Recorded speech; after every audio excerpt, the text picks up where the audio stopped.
اور بے حیائی اور عریانیت اور فحاشت ہمارے اندر آ گئی آج، اور ان چیزوں میں ہمارے اندر اتنی بڑھ گئی ہے آج کہ حضور صلی اللہ تعالیٰ علیہ وسلم کا فرمان عالی شان ہے کہ حیا ایمان کے شاخوں میں سے بڑی شاخ کا نام ہے، اور حضور فرماتے ہیں کہ ایمان اور حیا یہ دو ایسے پرندے ہیں جو ایک اڑ جائے تو دوسرا خود بخود ختم ہو جاتا ہے، جس کے اندر سے شرم و حیا ختم ہو جائے اس کا ایمان بھی ختم ہو جاتا ہے۔ آج ہم نے اتنی بے حیائی، بے شرمائی اور جو ہے عریانیت، فحاشت، بدکاری، عیاشی ہمارے اندر اتنی زیادہ آ چکی ہے۔ دیکھو آج ہماری وہ ماں بہنیں، ہماری وہ بچیاں جن کے جو ہے بال کے سر کے بال کو بھی کسی چشم و فلک نے نہیں دیکھا تھا، اپنے گھر کے محرم بھی سے جو پردہ کرتی تھی، حالانکہ محرم سے پردہ نہیں، غیر محرم بلکہ وہ غیروں کے سامنے آج اپنا جسم دکھاتی ہوئی اور جسم بیچتی ہوئی نظر آتی ہے۔ آج ہماری وہ بہنیں غور کریں، کیا ہماری یہی حیثیت اور یہی اوقات ہے کہ ہم اپنے جسم کی نمائش کریں؟ آج کیا ہوتا ہے، ہوس کا شکار کیا جاتا ہے ان خواتین کو، ان عورتوں کو جو سوچتی ہیں کہ ہم جو ہے میک اپ کر کے، جو ہے اپنے چہرے پر اچھے اچھے کریم پاؤڈر لگا کر کے اور بہترین لباس پہن کر کے اور ہونٹوں پر لپسٹک اور لالیاں لگا کر کے اس لیے بن سنور کر جاتی ہیں کہ بڑی خوبصورت نظر آتی ہے۔ بتاؤ وہاں پر موجود ہزاروں کی بھیڑ، ہزاروں لوگ جو نااہل لوگ ہیں، ان کی نظریں ہم پر پڑتی ہیں، اور ہر کوئی ان میں بیٹھا اور کھڑا شخص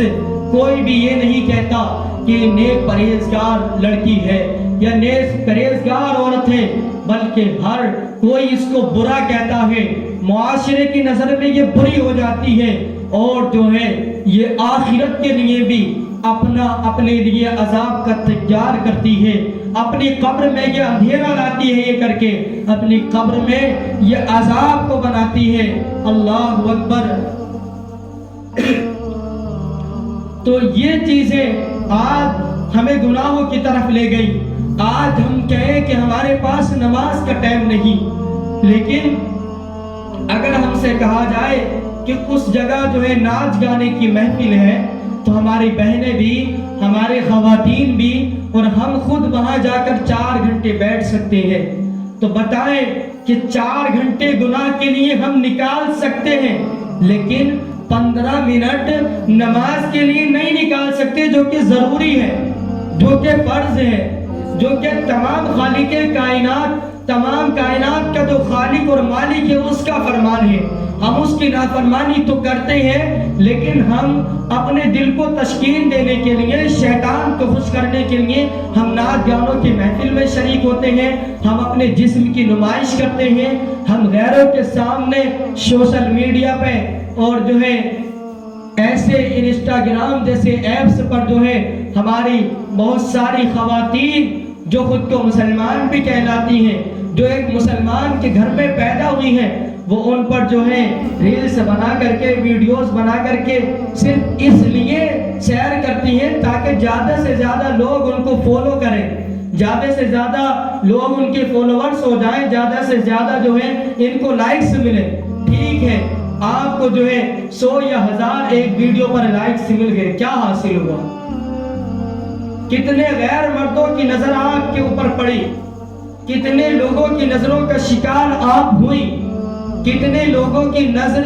نظروں میں آپ جو ہے اپنی قیمت کھو چکی، اور اللہ اس کے رسول کو ایسا آپ نے پہنچائی۔ کیا میرے آقا صلی اللہ تعالی علیہ وسلم کی تعلیم نہیں کہ ہم پردے میں رہیں؟ اللہ ارشاد فرماتا ہے وَقَرْنَا فِي بُيُوتِكُنَّ، اور اپنے گھروں میں رہو۔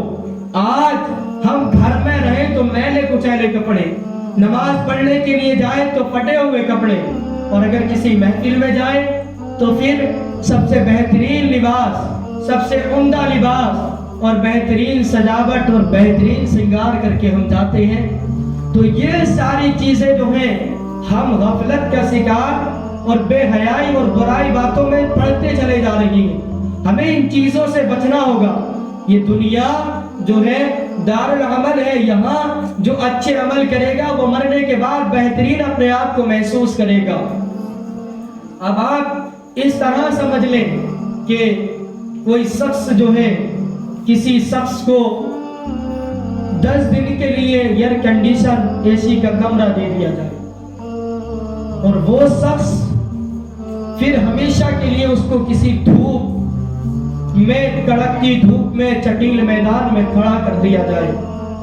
تو اس کو تکلیف ہوگی یا نہیں ہوگی؟ دوسری طرف ایک شخص کو 10 دن کے لیے دھوپ میں کھڑا کیا جائے اور پھر ہمیشہ کے لیے جو ہے اسے ایئر کنڈیشن کمرہ دے دیا جائے، تو ان میں فائدے والا کون ہوا؟ جس نے ہمیشہ کے لیے 10 دن کی گرمی کو محسوس کرنا، 10 دن کی گرمی میں جلنا گوارا کیا اور ہمیشہ کے لیے آرام چاہا۔ اس لیے یہ دنیا کی زندگی بھی ہماری 4 دن کی زندگی ہے، نہ جانے کب موت ہم کو آ جائے، کب موت ہم کو آ جائے۔ اور یہ دنیا کی بھی مثال ایسی ہے، جو لوگ گناہ کرتے ہیں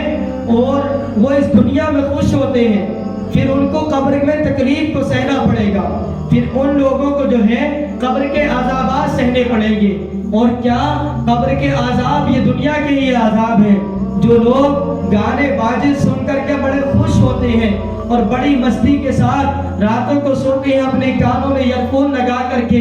گانا سنتے سنتے سو جاتے ہیں، ان کو سوچنا چاہیے کہ آج اگر آپ اپنے چولہے پہ گرم کر کے تھوڑا سا تیل اپنے کان میں ڈال لیں تو کوئی برداشت کر سکے گا؟ ہمارے کان اس کو برداشت نہیں کر سکتے۔ کسی کے کان میں گرم تیل ڈال دیا جائے تو وہ بے چین ہو جاتا ہے، لیکن جو شخص گانے سنتا ہے اس کے کانوں میں جو ہے جہنم کی آگ کا پگھلایا ہوا شیشہ ڈالا جائے گا۔ اللہ اکبر! جو کان دنیاوی تیل، گرم تیل کو برداشت نہیں کر سکتے، وہ جہنم کے پگھلائے ہوئے شیشوں کو کیسے برداشت کر سکیں گے؟ تو آج ہم اپنی جانوں پر کتنا بڑا ظلم کر رہے ہیں۔ آقا علیہ الصلوۃ والتسلیم کے پیارے دیوانوں، میری بہنوں، آپ سے گزارش یہی ہے کہ آپ کو یہ گانے باجے جہنم میں لے جانے والی چیزیں ہیں، اور یہ باجے آذان کی